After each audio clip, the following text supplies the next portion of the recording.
What's up, YouTube? Hope you guys are feeling good. I'm Ellery, and today I'm back with a new video I want to share with you guys. This is called A Short History of Slavery. Okay, guys, you know how we do it. We talk less and we react more. Let's check this out. And now for a brief history of slavery. Here's the first thing you need to know. Slavery was not invented by white people. It did not start in 1619 when the first slaves came to Jamestown. It existed before then. It did not start in 1492 when Columbus discovered the New World. In fact, when the intrepid explorer landed in the Bahamas, the native Taino tribe hoped that he would help them defeat their aggressive neighbors, the Caribs. The Caribs enslaved the Taino and, on occasion, served them for dinner. Wow. Slavery existed in Africa, Asia, and the Middle East. The word slave actually comes from the Slavs of Eastern Europe. Millions of them, all white by the way, were captured and enslaved by Muslims in the 9th century and later by the Ottoman Turks. Slavery existed when the Roman Empire controlled the Mediterranean and most of Europe from the 1st through the 5th centuries. Slavery existed when Alexander the Great conquered Persia in the 4th century BC.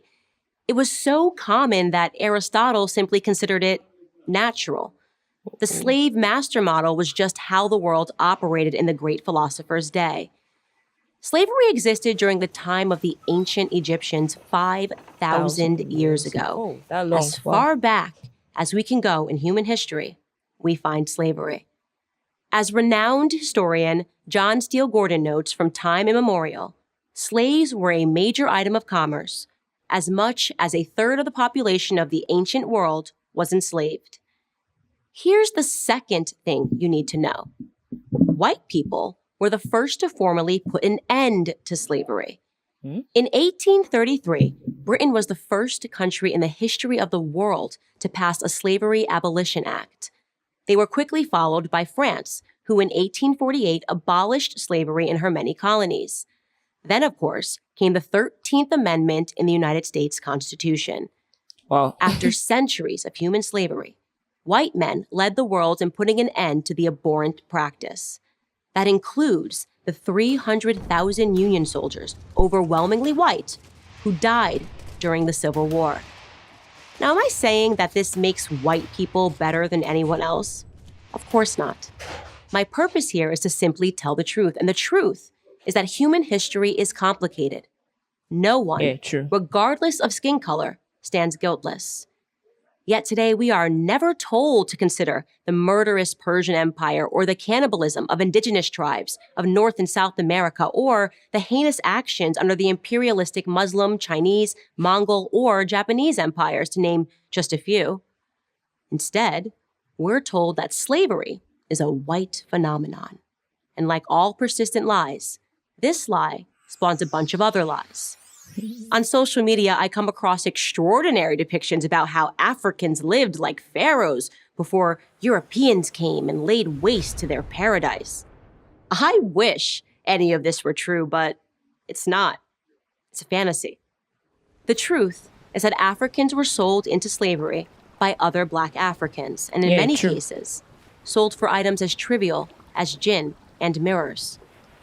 Whites didn't go into the interior and round up the natives. They waited on the coast for their Black partners to bring them Black bodies. The stark reality is that our lives had very little value to our ancestors. Here's the third thing you need to know.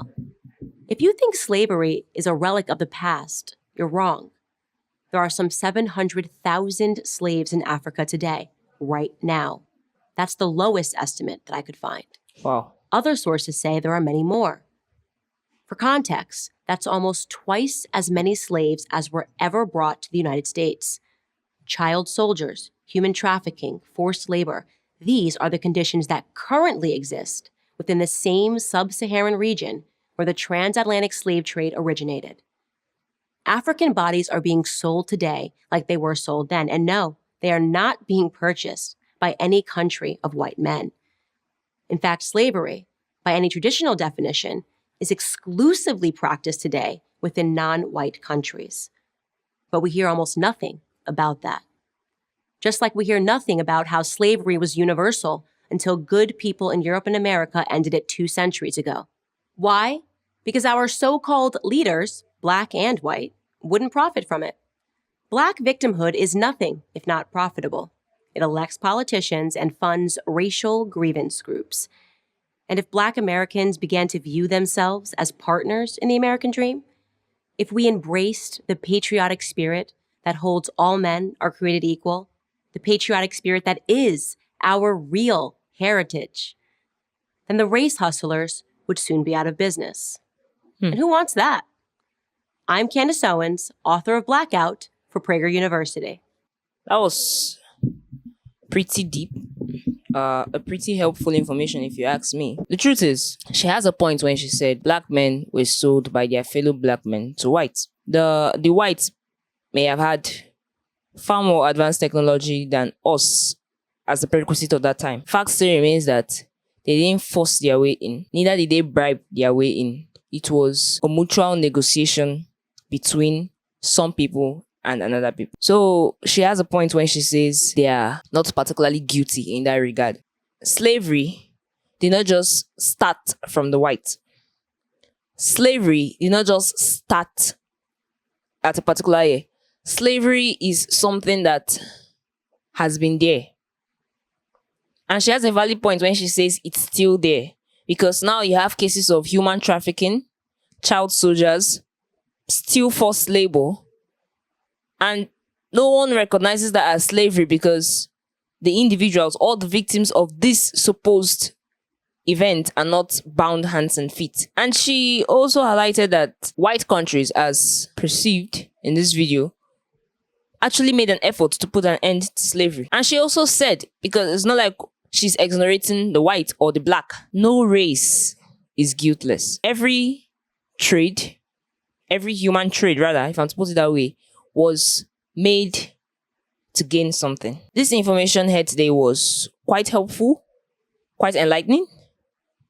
And for people who are far-read, they would know that there's actually an atom, not even an atom, there are atoms of truth in everything she has pinpointed and highlighted. So guys, tell us what you think about this video and leave your comment in the comment section. Also remember to give us a thumbs up at the end of this video. Thank you for watching and stay safe.